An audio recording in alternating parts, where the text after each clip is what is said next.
There are no sales of any kind associated with this video or channel. I do not sell firearms, firearm components, or offer any services.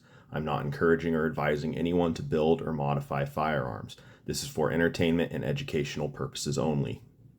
Hey, what's up everyone? This video will be about the Marvel Disconnector ramp cut. Until recently, I didn't really see the practical value in doing this modification. I have been able to get nice smooth disconnector operation and reliability out of my 1911s that I've built and modified without it. However, it's easy for me to machine the ramp cut into my slide, so I figured it was time to try it out so that I may have a more informed opinion about this modification. In this video, I'm going to cover how the disconnector operates through a cycle of fire and how it interacts with other components.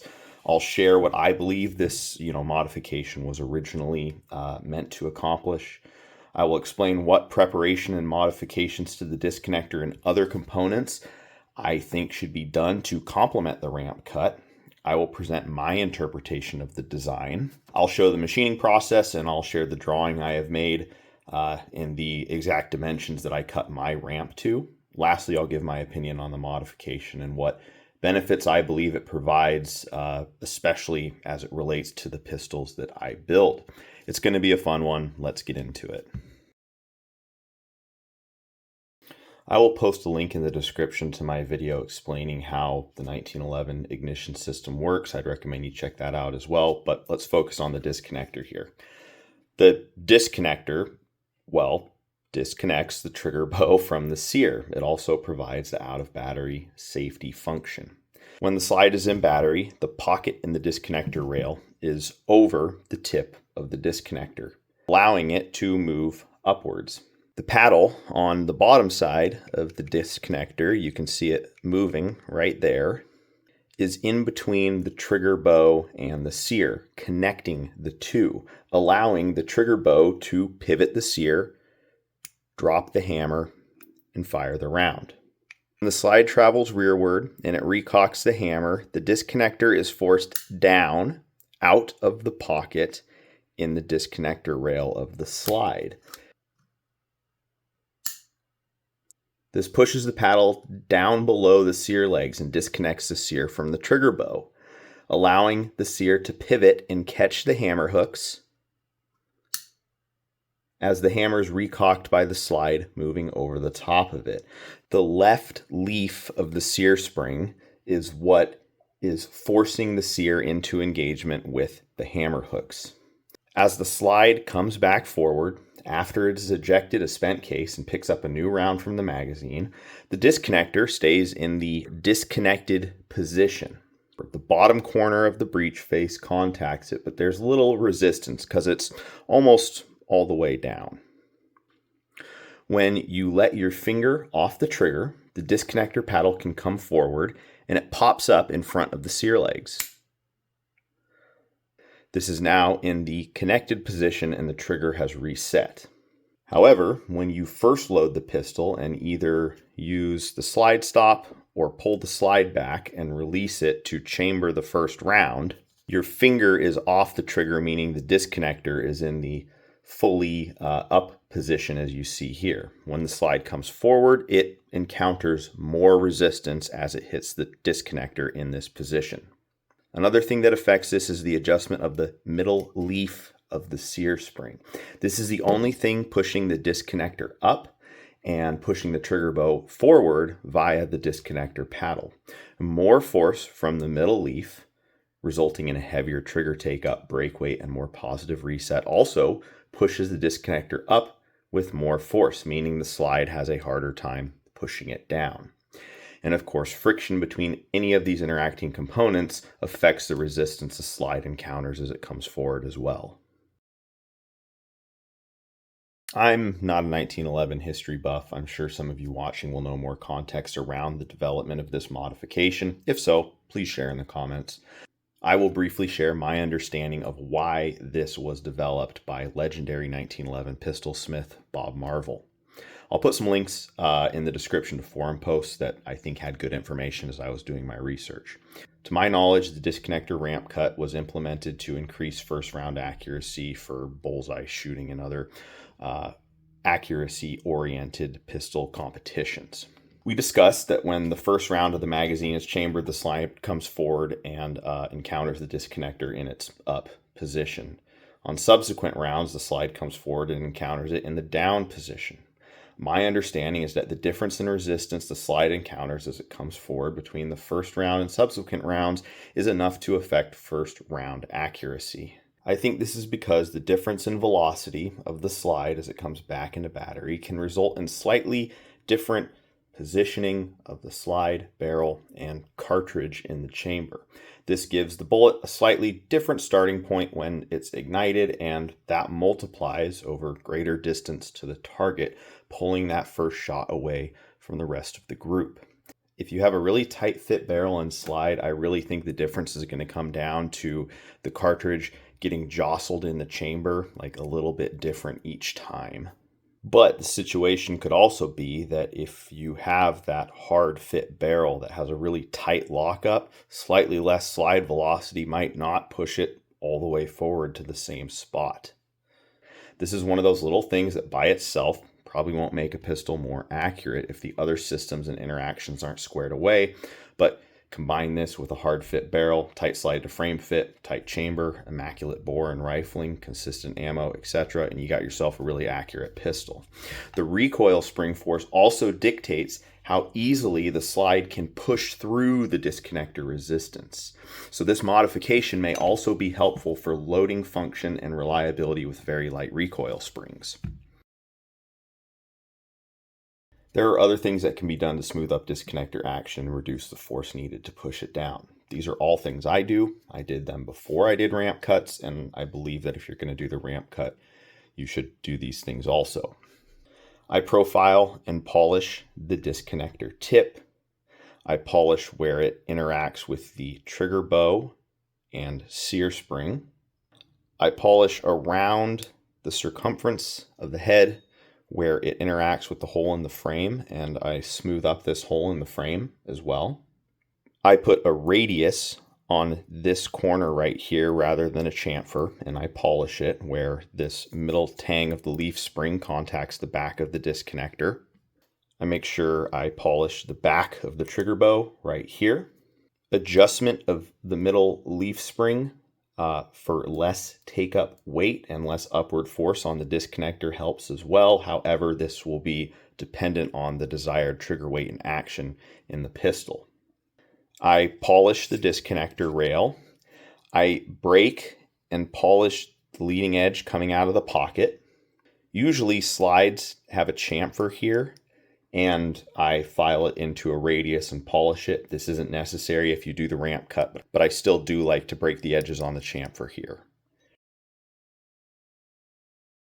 Based on what I have seen and read on forums, this ramp cut is between 5 and 7 degrees with respect to the disconnector rail or the slide rails, they're parallel. And it's cut to a depth of like 55 to 60 thousandths from the corner of the breech face and disco rail. The cut needs to be deep enough to clear the top of the disconnector head at the breech face. It is centered between the slide rails because the disconnector port is centered in the frame. The disco rail is not centered between the slide rails. You can see the difference in the amount of material on either side of this pocket. The cut should be about 160 thousandths wide minimum because the spec for a disconnector tip is 155 minus 4 thousandths. 45 ACP slides have a slightly wider disconnector rail. On 938 slides, maybe 40 and 10 millimeter, I'm not sure, the disconnector rail is narrower. So cutting it to full width leaves a very thin little fin on the side like you see here on this Kimber DS Warrior slide. This likely to break off if it's just contacting soft brass cases? No, probably not. But I do see that it is common to cut the ramp narrower on 938 slides and then narrow the disconnector head to match, so a little bit more material is kept right here. I will mention that there is another way to execute a disconnector ramp cut. I think Atlas includes this on their pistols. It's not on the slides that they sell. But I think the whole front of the disconnector rail is angled forward, not just a little slot in the center.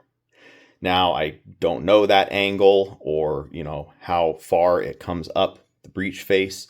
What I worry about here is the height of the breech face corner in relation to the cartridge cases in the magazine and how reliably it strips rounds out of the mag. But of course, if Atlas is doing it and putting it in their pistols, it's probably good to go. I just don't know the details of it. I use a 5-degree precision angle block and set the slide upside down in my mill vise. The Atlas slide tri-top is only at 1/4 of a degree with respect to the rails, so it really ends up being more like 4.75 degrees, and that's just fine. You could also use an electronic level on the slide rails. I use an edge finder to zero my y-axis between the slide rails. I have only done this on 9mm slides thus far, and I cut it with an 1/8 inch square end mill. I zero my z-axis on the topmost corner of the disconnector rail. I travel along my x-axis, usually in 2 passes and then a finish pass, and cut to a depth of 60 thousandths. I measured a bunch of my 1911s and didn't find one with disconnector protrusion more than 58 thou. I need to narrow the disconnector head as well, due to the slot being narrower. Of course, I designed and 3D printed a jig for this.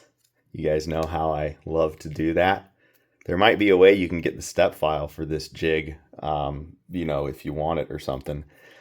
Anyways, I narrowed the disconnector head to about 110 thousandths wide to give me some clearance on either side of the slot. About 22 thousandths comes off each side. I cut 60 thousandths deep from the tip of the disconnector. Cutting this deep on the sides of the disconnector head does not compromise the fit with the hole in the frame. After that, I break the edges on the disconnector ramp and polish it. I break edges and polish the disconnector tip as well. Here's the drawing I made to reference while I do this. I'm going to give you guys a little qualitative demonstration here. This is the first double stack 1911 pistol I built. It doesn't have the ramp cut, but I did radius and polish the disconnector rail corner. I've put a 7-pound spring in it. The trigger take-up is set at 1¼ pounds. This is my comp 5-inch I just got back from finishing recently. It has a 7-pound spring in it. The trigger take-up weight is also 1¼ pounds, but it does have a ramp cut. The rest of the components related to the disconnector function are prepped in the same manner. The slides are the same material and finished with the same melanite QPQ treatment. They've been cleaned and lubed in the same manner. Slide to frame fit is about the same. Let's see what we got. I can feel a little hitch on the disconnector in this case, just a little. It's not enough to completely hang up the slide. And with the trigger depressed, I can barely feel it. I fully loaded an Atlas mag. Those have the stiffest springs of all the mags I own. Dummy rounds on the top for safety at my workbench, and it has no problem chambering the first round. I'm confident that this pistol would have no functional or reliability issues with this 7-pound spring and no disconnector ramp cut. I've actually shot it with this 7-pound spring. It ran fine. Now, this guy does have the ramp cut. Feels smoother, noticeably smoother. The only change in resistance while working the slide that I can barely feel is when it starts running over the hammer. Right there. There's just a little change in resistance. So, what do I think of the Marvel disconnector ramp cut modification? Let's consider this practically first. I don't build bullseye pistols. I'm not that worried about first round accuracy. I'm not good enough at fitting barrels yet to hard fit a barrel properly the Marvel way. If I wanted to extract more accuracy from my pistols, I would be better served by practicing my barrel fitting and finding which, brands of barrels I like from an accuracy standpoint. And, also test for accuracy from like a ransom rest rather than shooting them off of a sandbag on a table. What about cycling reliability and function? A 7-pound spring is pretty light, and my normal disconnector prep works fine. In the future, might I build a pistol that needs a 5 or 6-pound spring and a ramp cut is of benefit? Maybe. From a practical standpoint, I don't think this modification provides any benefits to my pistols as I currently build them. But I'm going to do this in all my pistols now. You know why? Because I think it makes them feel nice and slickery. And it literally takes me less than 15 minutes to machine the ramp cut and narrow the disconnector. There's also the reality that if I build pistols for other people, they're going to be forking over some serious dough for them. There is an expectation about how that pistol should feel, and that glassy, smooth slide action is part of that premium custom pistol expectation. And for a very small time investment on my part, I can ensure that they get that. I hope this was informative, interesting, or entertaining to you in some way. Let me know your thoughts in the comments. Thanks so much for watching. I'll catch you next time.